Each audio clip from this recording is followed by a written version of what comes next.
135-pound division in boxing is smoking right now in a sense. But will that fire sizzle out soon? Reason I say that is because already you got one of the top boxers at 135. He's already gone. Teofimo Lopez. He decided to move up to 140 pounds. The other night, this Saturday night, Ryan Garcia knocks out Javier Fortuna in the 6th round. He already says, "Hey, look, I'm not going back to 135 for nobody. I'm going to fight at 140."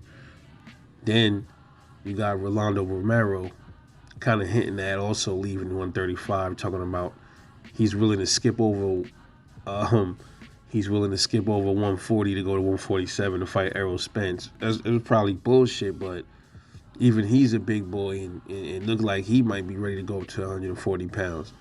And then you got Devin Haney.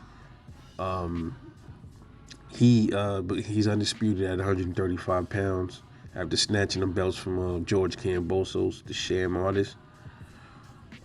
He's a bigger dude, and there was always talks of him being like he was being drained, and he really is having issues sometimes with the weight.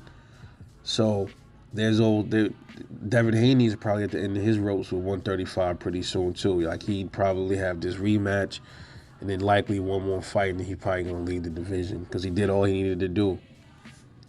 So he defends his title again in a rematch, and then defends it again against whoever's the third fight on that contract he had to sign, which will probably be Vasyl Lomachenko. Most of us think that's who's next, but we'll see.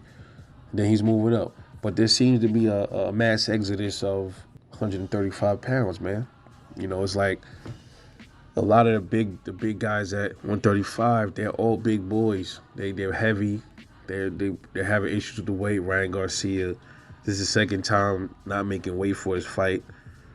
I'm not sure if he did that on purpose or whatever it was, but that's either shows him not being focused or not disciplined enough, or he just really having a hard time making the weight. So it may be time for these guys to all go up to 140 pounds, and that's probably looking like what's going to happen real soon within a year. A lot of these dudes going to be up there. So then 135, who is it going to really leave? It's not going to be anybody there but Vasyl Lomachenko and a few other dudes, but it's mostly the mid-tier boxers going to be having a chance to, become champions and move up in the ranks after Dev dropped the belts, or if he loses them or something like that. And then that's kind of like clearing the way for Shakur Stevenson almost, man. But then at the same time, if that happens, Shakur leaves 130. If he doesn't become undisputed, then he moves up to 130 to fight, 135 to fight. Then Devin probably would have been out at 140 already. And then we want to see that Devin and Shakur fight. So they probably won't meet up until like Shakur get to like 140. So if you ever see a Devin Haney with Shakur Stevenson, it's not going to be at 135. Likely it'll be at 140 pounds, something like that. It'll be a miracle if Devin and Shakur fight at 135. Wouldn't that be something if that's his third fight, Shakur Stevenson?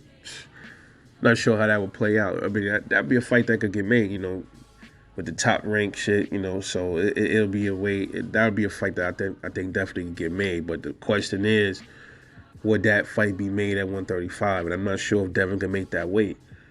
So we will have to see, man. But it's interesting what's going on right now with 135. A lot of people saying they're gonna leave. Some already left. So 140 is going to be that division soon. So 135 is just going to be Vasyl Lomachenko and Gervonta Tank Davis. That's probably going to be it at 135 until Shakur gets there. You know what I mean? And then if Tank fights Ryan Garcia, we don't know what weight that's going to be.